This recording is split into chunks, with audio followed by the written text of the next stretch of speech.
수요 예배 오늘 인도받을 말씀은 사도행전 20장 26절에서 27절까지입니다. 제가 봉독해 올려드리겠습니다. 그러므로 오늘 여러분에게 증언하거니와 모든 사람의 피에 대하여 내가 깨끗하니 이는 내가 꺼리지 않고 하나님의 뜻을 다 여러분에게 전하였음이라. 아멘. 에베소 제자들을 향한 바울의 메시지라는 제목으로 말씀 증거하겠습니다. 자, 오늘은 사도행전 20장 우리 한 장 다 인도받겠습니다. 자, 에베소 교회에서 대부흥이 일어나고 또 큰 소란도 일어났습니다. 또 바울에게 특별히 로마도 보아야 하리라라는 그 언약을 구체화하고 도전하는 응답을 받았습니다. 자, 그래서 이제 바울이 에베소를 떠나서 이제 예루살렘으로 가는 그 여정에 대한 내용이 사도행전 20장에 기록되어 있습니다. 자, 오늘 말씀을 통하여서 바울이 특별히 에베소를 떠나고 그 제자들에게 어떠한 메시지를 남기고 떠났는지 오늘 말씀을 통해서 확인하고 동일한 응답의 축복 누리시기를 예수 그리스도의 이름으로 축원합니다. 자, 첫 번째입니다. 에베소를 떠나 마게도냐와 아가야로 떠난 바울입니다. 자, 바울이 이 에베소를 떠나서 바로 예루살렘으로 가는 것이 아니라 원래 계획했던 대로 마게도냐, 자, 유럽의 첩성이죠. 빌립보, 데살로니가, 베레아, 고가 있는 지역이죠. 또 아가야로 떠났습니다. 이 아가야는 고린도가 있는 그 지역입니다. 자, 1절 보겠습니다. 소요가 그침에 자, 바울을 이제 아데미 그 신상을 만드는 업종에 일하는 사람들이 소요를 일으켰죠. 자, 그러고 나서 바울은 제자들을 불러 건한 후에 작별을 하고 떠나 마게도냐로 가니라. 2절에 그 지방으로 다녀가며 여러 말로 제자들을 건하고 헬라에 이르니, 자, 이 헬라가 아가야입니다. 요 그리스의 본토를 헬라라고 합니다. 그곳이 이제 고린도가 있는 이 아가야 지역을 의미합니다. 자, 바울이 이 마게도냐 또 헬라 이렇게 진행가면서 고린도 후서 로마서를 기록하였습니다. 자, 두 번째, 유대인의 음모로 경로를 변경한 바울입니다.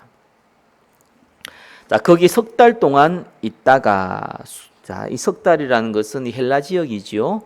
이 고린도가 있는 이 아가야 지역에서, 물론 고린도 교회만 있었던 게 아닙니다. 고린도 교회가 대표적인 거였고요. 그에서 세 달을 머물렀습니다.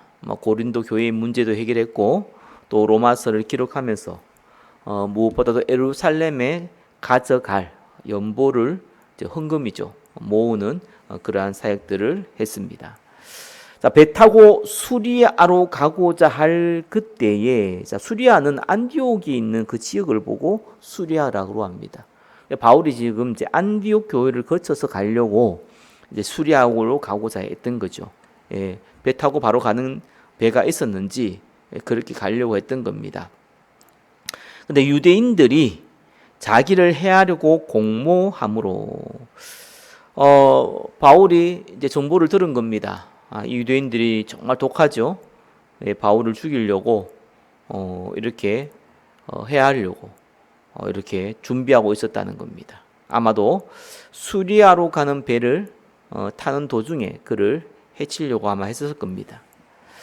자, 그래서 마게도냐를 거쳐 돌아가기로 작정하니, 자, 지도를 보면은 바울이 사도행전 16장에 보면 드로아에서 이제 마게도냐를 가고요. 마게도냐에서 이 데살로니가 또 베레아 또 고린도로 오는 그 지도 모양이 그려 있습니다.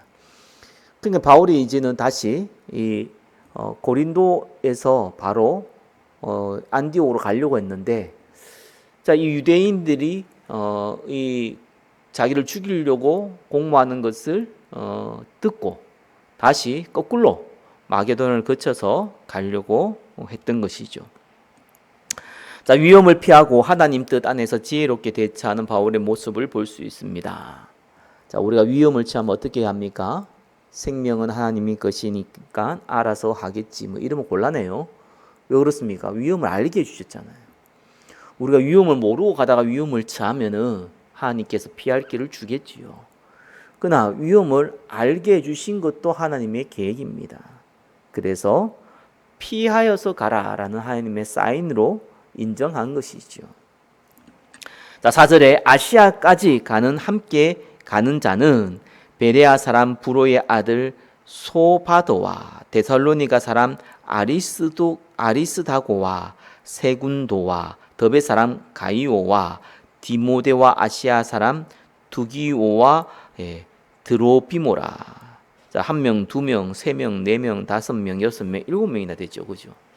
자, 바울의 사역을 돕고 예루살렘 교회를 위해 헌금을 전달할 사람들이 이렇게 바울과 동역자로 있었습니다. 자, 이들이 지역을 다 적어놨어요. 다양한 지역이죠. 거기에서 복음 받은 제자들과 함께 협력을 통해서 선교 사역을 했음을 우리는 알 수 있습니다. 자, 5절에 그들은 먼저 가서 드로아에서 우리를 기다리더라. 우리는 무교절에 빌립보에서 배로 떠나 닷새 만에 드로아에 있는 그들에게 가서 1회를 머무니라. 자, 1회 7일이죠. 자, 드로아에서 7일을 머물렀다. 안식일을 아마 가질 수 있는 충분한 시간이죠. 웬 7일은 일주일이니까요. 그죠? 굳이 1일을 머문 이유가 이 드로아에 있는 또 이 회당에서 복음을 전했음을 우리가 유추해 볼 수 있습니다. 자, 바울의 선교 사역은 이랬습니다. 목적지는 있었지만 그 가는 도중에 계속해서 전도할 문을 찾고 또 제자들을 찾고 했던 사역을 하고 있었음을 알게 됩니다.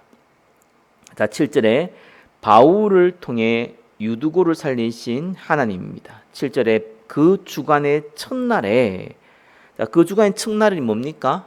안식일 다음 날. 우리 같으면 일요일이죠. 주일입니다. 그죠? 초대 교회는 안식일에 회당에 들어서 말씀을 전했지만 그들만의 또 예수 믿는 사람들만의 예배는 일요일 날, 주일 날 지켰다는 것을 우리가 알 수 있죠. 자, 우리가 떡을 떼려 하여 모였더니 바울이 이튿날 떠나고자 하여 그들에게 강론할세 말을 밤중까지 계속하매. 자, 바울이 드로아에서 회당에서도 복음 전하고 또 이 예배도 드렸는데 떠나야 된다고 생각을 한 겁니다. 그러니까 마음이 급하겠죠. 가능한 많은 메시지를 전달하기 위해서 밤중까지 설교하고 또 건면했다라는 걸 볼 수 있습니다. 8절에 우리가 모인 윗다랑에 등불이 많이 켜졌는데 그때는 전기불이 없었죠. 그죠? 등불을 킵니다.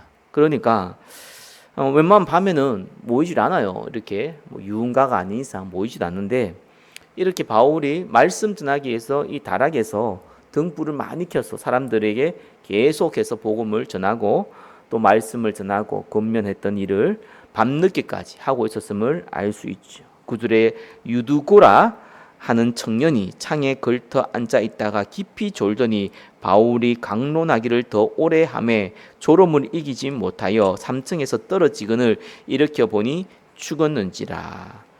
아마 유두고라는 청년이 피곤했는 것 같습니다. 등불을 켜니까 공기가 아무래도 탁하죠. 그래 창가에 앉아서 있었던 것 같은데, 자, 피곤을 이기지 못하고 그냥 너무 피곤하면 내려가 자든가. 근데 이제 말씀을 드려야겠다 생각은 들었는지 이따가 졸다 보니까 떨어져 죽은 거예요. 자, 이거 죽었다는 표현은 진짜 사망했다는 표현입니다. 10절에 바울이 내려가서 그 위에 엎드려 그 몸을 안고 말하되 떠들지 말라 생명이 그에게 있다 하고. 자, 하나님이 바울을 통해서 유두고라는 청년을 살릴 것이라는 분명한 확신을 주셨겠죠. 그래서 자, 하나님의 이 사건을 통해서 죽은 유두고를 살리는 큰 증거를 주셨습니다. 11절에 올라서 떡을 떼어 먹고 오랫동안 곧 날이 새기까지 이야기하고 떠나니라.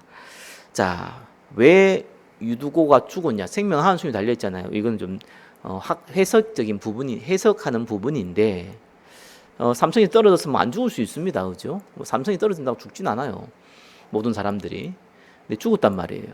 또 살렸단 말이에요. 그래서 하나님께서 여러 가지 상황을 본 거죠. 이 드로아에서 밤늦게까지 메시지를 전하는데 뭐 지금도 마찬가지지만 대부분의 사람들은 큰 은혜가 임하지 않는 이상은 30분 이상, 젊은 사람들은 1시간 이상 집중력을 갖기가 어렵습니다. 그때처럼 지금처럼 녹화할 수 있는 것도 아니고 또 녹취할 수 있는 것도 아니고 그냥 듣고 하는 게 다예요. 집중력이 많이 떨어지죠. 바울은 이 드로아에서 이 제자들에게 빨리 건면한 말 가능한 많이 해야겠고 밤늦게까지 가고 있고 시간은.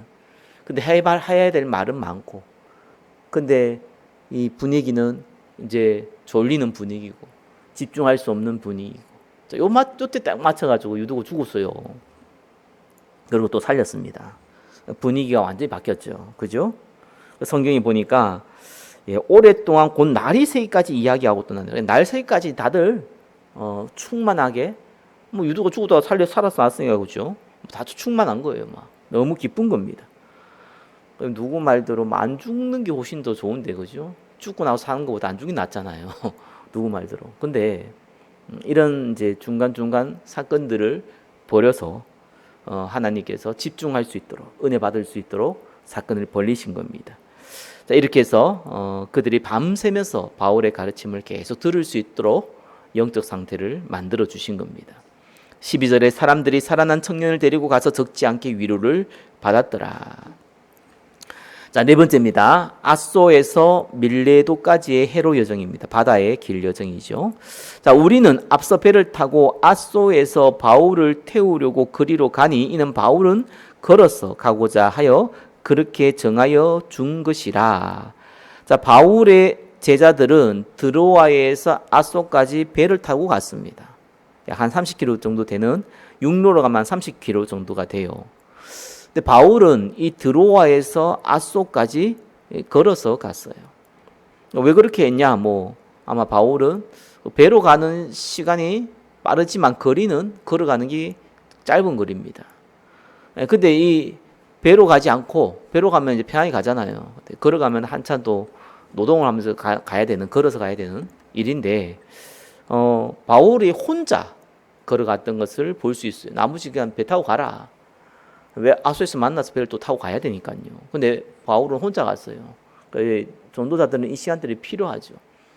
그래서 홀로 가는 그 시간을 통해서 이 기도하는 시간, 묵상하는 시간을 우리가 가졌음을 유추해 볼 수 있습니다. 14절에 바울이 아소에서 우리를 만나니 우리가 배에 태우고 미둘레네로 가서 거기서 떠나 이튿날 기오 앞에 오고 그 이튿날 사모에 들르고 또 그 다음 날 밀레도에 이르니라. 자, 밀레도가 어디냐니까, 자, 이 배를 타고 어디로 갔냐니까 결국은 또 에베소 쪽으로 갔어요. 지도로 보면 이렇게 알 수 있는데 이 에베소 남쪽에 위치한 항구 도시입니다.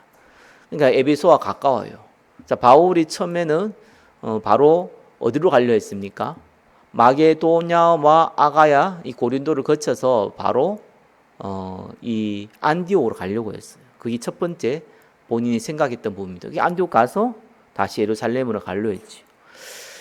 자, 그런데 유대인들이 방해를 하니까 이제 돌아서 다시 간 겁니다. 그럼 시간이 많이 지체되었겠죠. 돌아서 가다 보니까 다시 에베소 쪽으로 온 거예요. 자, 이때에 바울이 어떻게 성령의 인도를 받았냐? 16절에 바울이 아시아에서 지체하지 않기 위하여 에베소를 지나 배 타고 가기로 작정하였으니 이는 될 수 있는 대로 오순절 안에 예루살렘에 이르려고 급히 가미르라. 자, 바울이 이 아시아 어디입니까? 이 에베소 지역이죠. 그 있는 지역에 지체하지 않고, 왜냐하면 다시 돌아왔잖아요. 그러니까 에베소에 가서 다시 또 사역 마무리하고 갈 수도 있는데 바울이 예루살렘을 빨리 가야 되는 거예요. 오순절 전에. 굳이 오순절 안에 가야 될 필요가 있을까? 자, 이때가 유대인들에게는 중요한 절기였고요. 그러니까 유대인들의 많은 디아스포라들이 모이는 그러한 시간표였습니다. 예루살렘에서 그때 모이죠. 바울이 이들에게 복음을 전하고 또 중요한 교회 지도자들을 만나야 했죠. 또 예루살렘 교회에 헌금을 전달할 또 시간적인 의미도 갖고 있습니다. 더 늦어서는 안 된다라는 걸 갖고 있죠. 그래서 바울은 원래 처음에 의도하고 좀 바뀌었습니다. 고린도에서 안디옥 교회로 가서 예루살렘 가려 했는데 이제 시간이 많이 지체되다 보니까 에베소 지역에서 바로 예루살렘으로 가려고 준비를 한 겁니다. 자, 5번째입니다. 에베소를 향한 바울의 고별 설교입니다. 자, 바울이 그냥 가지 않고 이제 에베소 제자들을 오라고 한 겁니다. 소수의 사람들을 오라고 한 거죠. 에베소에 가면은 많은 성도들이 또 많은 제자들이 있을 건데 그 중에 특별히 교회 장로들을 정합니다. 17절에 바울이 밀레도에서 사람을 에베소로 보내어 교회 장로들을 정하니, 자, 우리 교회 장로로 하는 게 지금 생각하는 장로를 생각하기 쉬운데 그런 의미는 아닙니다. 이때 교회 장로는 목회자, 중직자 합쳐놓은 겁니다. 목회자이자 또 교육자이자 저기 장로들이 이게 다 합쳐놓은 겁니다. 지금은 보는 교육자와 장로들이라고 보면 됩니다. 자, 이렇게 18절에 오매 그들에게 말하되 아시아에 들어온 첫날부터 지금까지 내가 항상 여러분 가운데 어떻게 행하였는지를 여러분도 아는 바니 곧 모든 겸손과 눈물이며. 자, 바울이 이 중요한 교육자와 또 장로들을 모아놓고 5분의 1번이죠. 설교를 하는데 첫 번째 한 얘기가 삶의 모범부터 얘기했어요. 모든 겸손과 눈물입니다. 이 바울이 어떻게 사역했냐니까 지식 전달이 목적이 지식 전달만 하는 것이 아니라 그죠? 첫 번째 이 바울의 태도, 자세죠. 그 삶이 사랑과 헌신으로 먼저 모범을 보였음을 말하고 있습니다. 전도자들이 제자들이 우리가 기억해야 됩니다. 삶이 중요하냐, 복음이 중요하지 이렇게 얘기하는데 그렇지 않습니다. 삶이 들어간 복음이 너무 중요합니다. 복음이 중요하기 때문에 삶이 좀 더 가져야 돼요. 그 이유가 간단하거든요. 우리는 천사에게 복음 전하는 게 아니잖아요. 우리는 이 땅에 삶을 살아가고 있는 사람들에게 복음을 전합니다.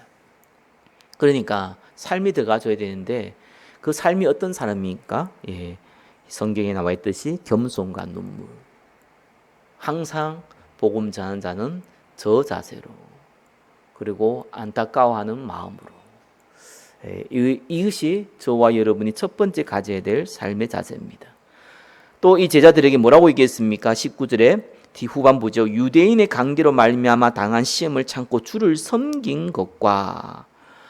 저와 여러분들은 문제, 사건, 갈등, 핍박 이런 것들이 오게 되어 있습니다.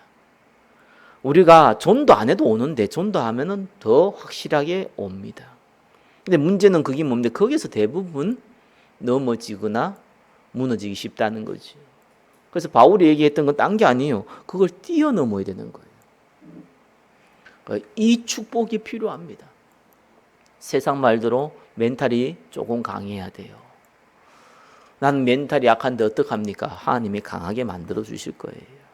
그래서 제가 몇 번 얘기하잖아요. 저는 불신자들한테 진짜 배우는 것 중에 하나가, 특별히 정치인들한테 내가 배우는 거 하나가 멘탈입니다. 그래서 저는 보면서 이 사람들이 정말 호랑이 등에 엎혀서 사는구나. 떨어지면 죽는 거예요. 그럼에도 불구하고 내일 감옥 갈 수도 있는데도 불구하고 당당하게 살아갑니다.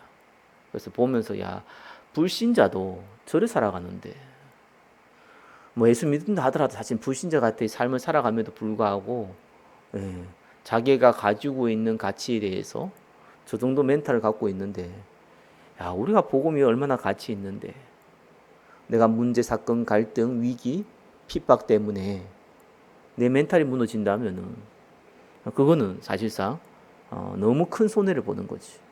그래서 바울이 박해를 뛰어넘는 제자의 삶을 살 것을 공고한 겁니다.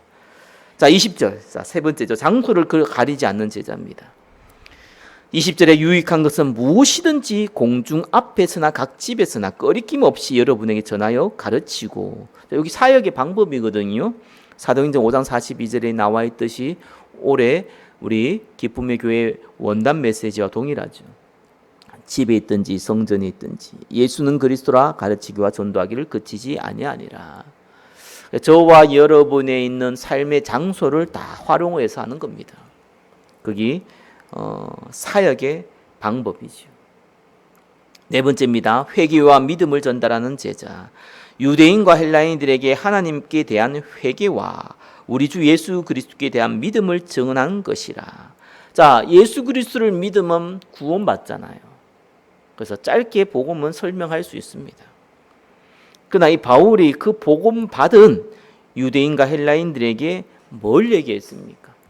하나님께 대한 회개, 그죠? 그 다음에 우리 주 예수 그리스도께 대한 믿음, 회개와 믿음을 얘기했어요. 회개가 뭡니까? 돌이키는 거, 그죠? 그래서 사실은요, 이 이방인들을 전도할 때 제일 어려운 것 중에 하나가요, 우상이거든요. 그래서 에베소 지역에 복음 전하다가 나중에는 아시아 사는 헬라인 유대인 다 주의 말씀을 듣게 되니까 은 5만이나 되는 마술한 사람들이 불을 다 태웁니다. 그 말은 무슨 말입니까? 에베소 지역 자체가요, 마술을 행하는 그런 분위기예요. 그러니까 이 무속인이 판을 치고는 거죠. 그러니까 예수 믿으면서도 여전히 마술하는 사람한테 갔다는 거예요. 지금으로 따지면 교회 다니는 사람이 여전히 무당가한테 가서 점치고 있었다는 겁니다. 거기에 대한 회개입니다. 돌이켜야 돼요. 옛날이나 지금이나 만문신 동일한데 돌이키지 않으면 이제 곤란하죠. 자녀에 대해서 아내와 남편과 물질과 또 자기만의 사상에 대한 우상이 있습니다. 어떤 사람은 너무 좋은 대학, 너무 많은 걸 배웠어요. 거기에 대한 우상이 가득해요. 배우지 못한 것들, 무식한 것들, 이런 이상하게 자기만의 자존심과 우상에 가득 찬 사람들이 의외로 많습니다. 심지어는 다른 사람보다요, 참 겸손한 사람이 있어요. 근데 그 겸손이 교만이 됐어요. 그게 우상이 됐어요.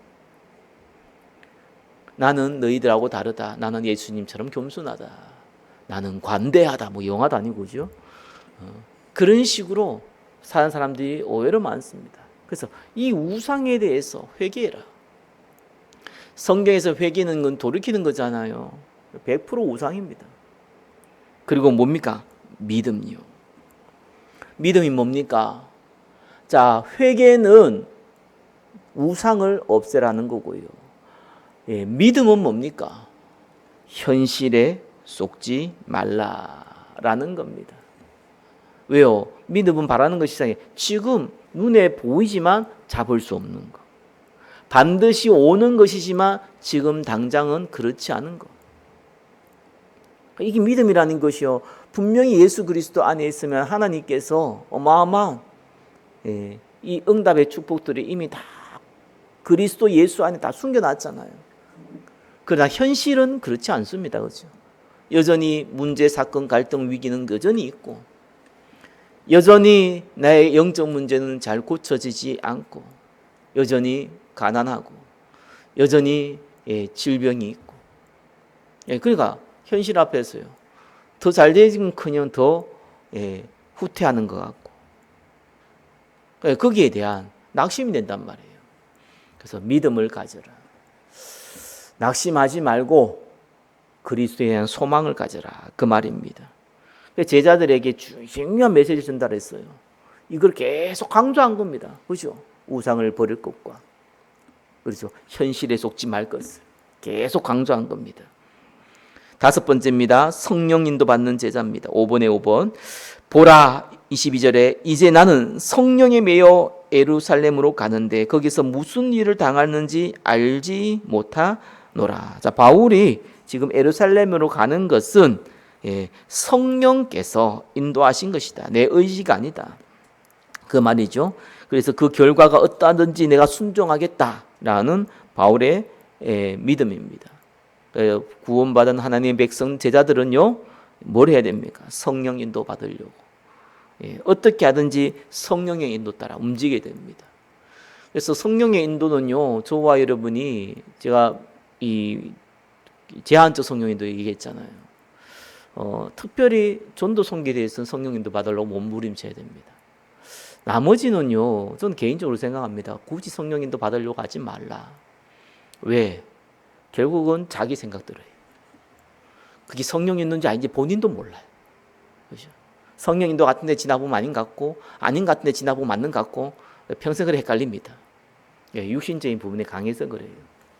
생명 살린 전도 선교에 대해서 성령 인도 받으면은요, 알게 하십니다. 나머지는 하나님이 주신 대로 가는 거예요. 바울이 에베소 사역이 너무 힘들어갖고 로마로 가는 게 아니잖아요. 그래서 이 에베소 사역이 보니까요, 어마어마한, 사실상 바울이 지금까지도 보지 못했던, 본인도 못했던 어마어마한 일이 벌어졌거든요. 그 지도상에 보면 그 터키 지역 전부 다 합니다. 그거를 전부 다 한 번은 다 복음이 전할 만큼 어마어마한 대부흥의 역사를 난 겁니다.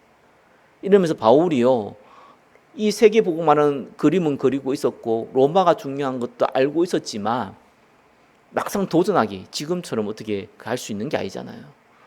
그런 시대가 아니다 보니까 사실상 생각만 하고 기도만 했었지 막상 도전을 못한 거예요. 그러는 가운데 하나님이 보여주신 거, 이 성령의 역사로 되는구나.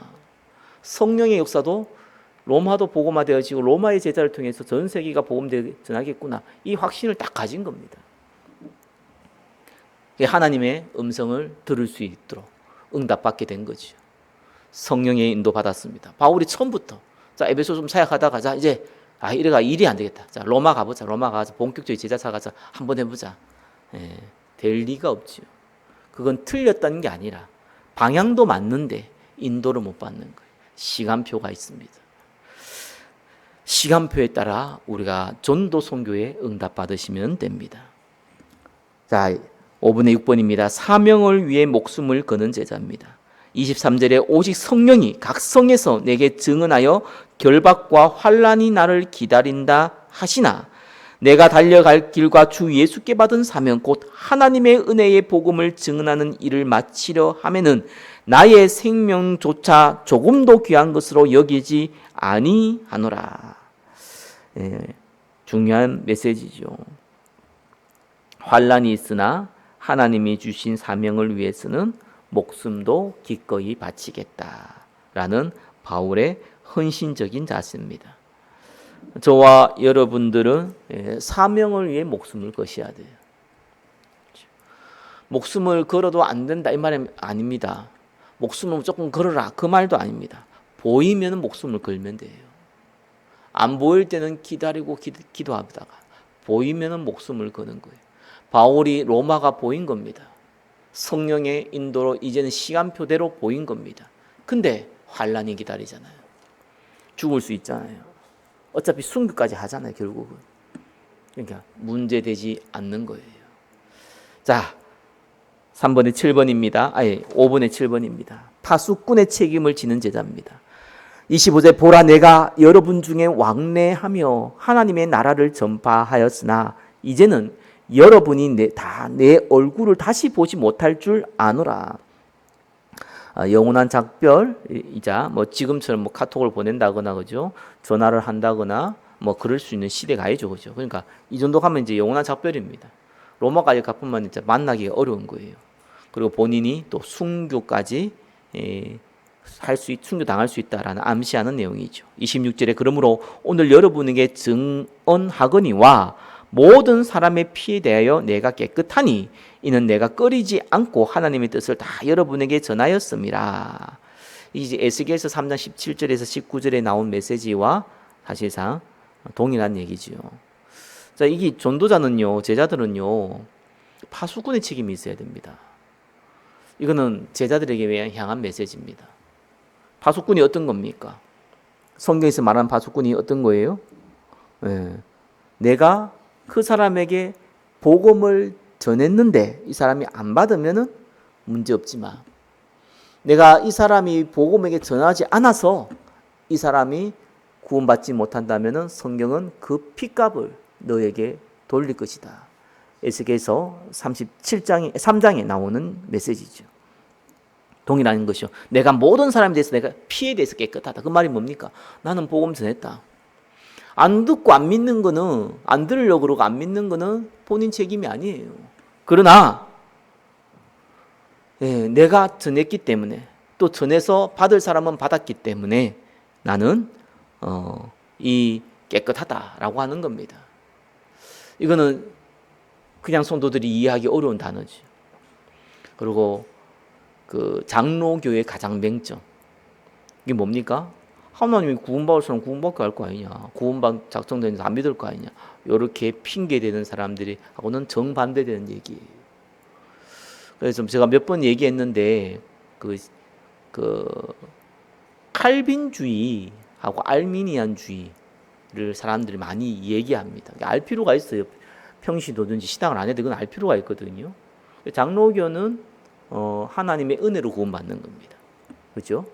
그러다 보니까 우리 이성적인 사고로 따져버리면은, 그러면은 내가 사실상 구원받으려고 노력해도 하나님이 은혜를 주지 아니하면 구원 못 받는데, 자, 이런 이상한 논리를 가지고 말을 합니다. 그게 맹정입니다. 그래서 제가 목사님들 만나 보면은요, 좀 답답한 것 중에 하나가 이런 것들이 있거든요. 신앙생활을 오래 하고 많은 연륜에서 하고 은혜를 받은 사람들이 실수하는 부분이 있어요. 하나님이 알아서 하실 거야, 이거요. 그 무서운 얘기입니다. 그 말은 너는 하나님의 그 세계복음화의 대열 가운데 너는 필요 없다. 너는 구경꾼이다. 나는 구경꾼이다. 그 말이에요.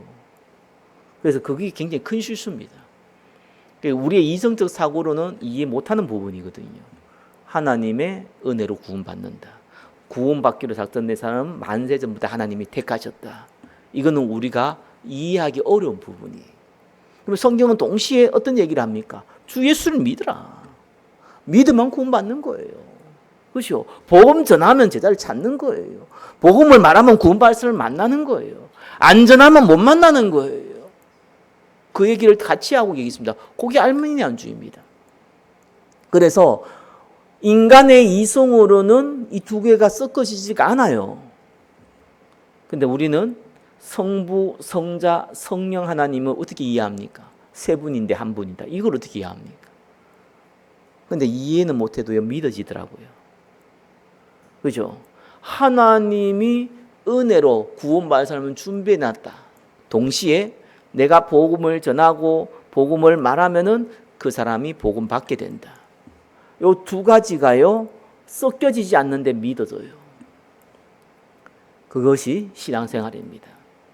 그래서 파수꾼에 대한 내용은요, 저와 여러분이 복음을 전해야지만 복음이 증거되고요, 안 전하면 증거 안 됩니다. 아시겠습니까? 꼭 기억하셔야 돼요. 믿어야지 구원받는 겁니다. 안 믿으면 구원 못 받습니다. 내가 복음 전해봤자 안 믿을 사람 안 믿을 거네. 그거는 스스로 하나님의 일을 모욕하는 행위입니다. 여러분이 복음 전하는 것은 우리의 의무입니다. 받고 안 받고는 우리가 관여할 것은 아닐 수도 있습니다. 안타까워해야 되지만 그것조차 우리가 건드릴 수 없습니다. 생명은 하나님 손에 있습니다. 그래서 우리는 파수꾼의 책임을 져야 됩니다. 자, 8번째입니다. 성도를 보호하는 제자입니다. 28절에 여러분은 자기를 위하여 또는 온 양떼를 위하여 삼가라. 성령이 그들 가운데 여러분을 감독자로 삼고 하나님이 자기 피로 사신 교회를 보살피게 하셨느니라. 자, 양떼를 위해서 삼가라. 이 말은 여러분 자신을 먼저 돌아보고 그 다음에 양떼를 돌보라, 이 말입니다. 이건 절제하라, 아니면은 무슨 또 겸손하게 하라, 이런 표현보다는 이거는 먼저 본인을 돌아보라라는 겁니다. 성령이 그들 가운데서 여러분을 감독자로 삼고, 자, 저와 여러분들 교육자, 중직자를 누구를요? 인간적인 지명이 아니라 성령의 주권적인 역사라는 거예요. 하나님이 저와 여러분들을 감독자로 삼았다. 하나님이 자기 피로 사신 교회를 보살피게 하였느니라. 자, 교회는 에클레시아지요. 또 구원받은 성도, 또 그 모임입니다. 그걸 보살피게 했다. 자, 예수 그리스도의 희생으로 구원받은 교회가 얼마나 소중한 곳이며 소중한 사람이며 이를 책임진 교육자와 중직자가 얼마나 막중한 책임감을 예수님이 부여했는지를 말씀하고 있는 거죠. 저와 여러분들은 성도를 보호하는 사람입니다. 29절에 내가 떠난 후에 사나운 이리가 여러분들에게 들어와서 그 양떼를 아끼지 아니하며, 자, 사나운 이리입니다. 그죠? 이단과 거짓 교사들인데 여기를 경고합니다. 반드시 들어옵니다. 율법주의, 영지주의. 로마서를 제가 얘기할 때는 율법주의와 방종주의만 얘기했습니다. 이제 이것은 좀 더 나가서 율법주의와 이 방종을 택하는 영지주의, 그다음에 금욕을 택하는 영지주의. 자, 뭐 간단하게 율법주의와 방종주의입니다. 이거를 얘기하는 사람들은 반드시 모든 교회에서 나온다. 근데 그 사람들이 30절에 보니까 또한 여러분 중에서도 제자들을 끌어 자기를 따르게 하려고 어거리진 말을 하는 사람들이 일어날 줄을 내가 아노라. 자, 이 율법주의와 방종주의의 뜻이 뭡니까? 율법은 행위를 강조하죠. 그죠? 당연히 중요합니다. 근데 행위에서 뭐가 들어갑니까? 구원이란 내용도 들어갈 수 있고요. 그럼 네가 행위 없으면 구원 못 받는다는 얘기 들어갈 수 있고, 그까지는 아니라도, 그죠? 네가 행위가 없으면은 사실상 하나님 쓰지 않는다. 넌 필요 없는 인간이다. 이런 식으로요. 사람을 무시하고. 여러분, 행위는 그 본인을 위해서 하는 게 해야 되잖아요. 내 삶의 규모를 위해서 필요한 것들이 많이 있거든요. 절대로 여러분들은 행위를 강조하시면 안 됩니다. 그죠? 행위 자체를 강조할 필요는 없어요. 행위는 중요한 겁니다. 중요하지 않아서 강조하지 말라는 게 아니에요. 그걸 강조하면 복음이 약해집니다. 그래서 행위를 강조하지 않을 뿐입니다. 그런데 행위를 또 필요에 따라서 얘기를 해야 돼요. 나쁜 게 아니고. 근데 목적이 달라요. 이 율법주의자와, 그죠? 건면한 자의 목적이 다릅니다. 율법주의자의 건면한 자는 이 사람을 살리기 위해서 행위도 얘기를 하는 거죠. 그러나 율법주의자는 뭡니까? 나와 있잖아요. 제자들을 끌어 자기를 따르게 하려고. 그렇죠. 율법주의자의 특징이 뭡니까? 나를 따르라. 그래서 제가 몇 번 얘기합니다. 메시지를 통해서 하나님 말씀을 들어야 되지. 그죠? 하나님의 말씀을 통해서 메시지를 듣는 게 아닙니다. 말이 어렵습니까? 성대기 목사의 설교를 통해서 하나님의 음성, 성경을 확인하시고 깨닫고 듣는 거예요. 아, 하나님 말씀이구나. 그죠? 자칫 잘못하면은 이 메시지를 잘하는 사람, 또 인기가 있는 사람들이 특징이 조심해야 될 그거거든요. 사람들이 그 사람의 말을 들어요. 그 말을 통해서 하나님의 말씀을 들어야 되는데 그 말만 들어요. 그래가지고 결국 문제를 일으키는데, 근데 그 사람들이, 말쟁이 사람들의 특징이 뭔 줄 압니까? 자기를 따르게 하는 게. 말쟁이의 특징들은 자기를 따르게 하는 게 목적이에요. 나쁜 건 아닌데, 뭐 다르게 표현하면 가스라이팅 하는 건데, 그죠? 나쁜 건 아닌데, 어떤 면에서 믿음이 약한 사람들에게 그게 필요할 수도 있는데, 결과적으로는 가스라이팅을 시키는 겁니다. 그리고 방종주의는 뭡니까? 괜찮다는 거예요. 마음껏 누리라는 거예요. 예수님께서 다 해결했기 때문에 마음껏 누리라는 거예요. 마시고 마셔라, 부어라, 얼마든지 하라는 거예요. 그렇죠? 방종하고 타락하고 얼마든지 하라는 거예요. 상관없다는 거예요. 그리스도 안에서 복음 다 해결했으니까, 죄가 있는 곳에 은혜가 넘치니까 이런 헛소리를 합니다. 이들의 목적이 다 한 가지입니다. 자기를 따르게 하려고, 자기를 숭배하게 하려고, 내 이권을 얻기 위하여. 그것이 그들의 목적이라는 겁니다. 그러므로 여러분을 일깨워 31절 내가 3년이나 밤낮 쉬지 않고 눈물로 각 사람을 훈계하던 것을 기억하라. 자, 바울이 알려준 그 내용을 기억하라는 겁니다. 성도를 보호하시기를 예수 그리스도로 축원합니다. 아홉 번째 뭡니까? 은혜의 말씀을 의지하는 제자입니다. 지금 32절에 내가 여러분을 주와 및 그 은혜의 말씀에 부탁하노니 그 말씀이 여러분을 능히 든든히 세우사 거룩하게 하심을 입은 모든 자 가운데 기업에 있게 하시리라. 자, 은혜의 말씀, 하나님 말씀 붙잡고요. 그죠? 든든히 서가라. 이 제자들은요, 말씀을 의지해야 됩니다. 그죠? 말씀을 의지해서 저와 여러분이 선택하고 행동하고 판단하고 움직여야 됩니다. 그래서 대부분 사람들이 말씀을 의지하지 못하고요. 나이가 들수록 저도 조심해야 될 게 뭐냐니까 오래된 경험을 의지하더라고요. 내가 해보니까 그렇지 않더라 이런 거 있잖아요. 저는 많은 사람들의 인생의 연륜을 얘기하는 건 참 중요하다고 봅니다. 그러나 자칫하면은 그거를 의지할 수 있어요.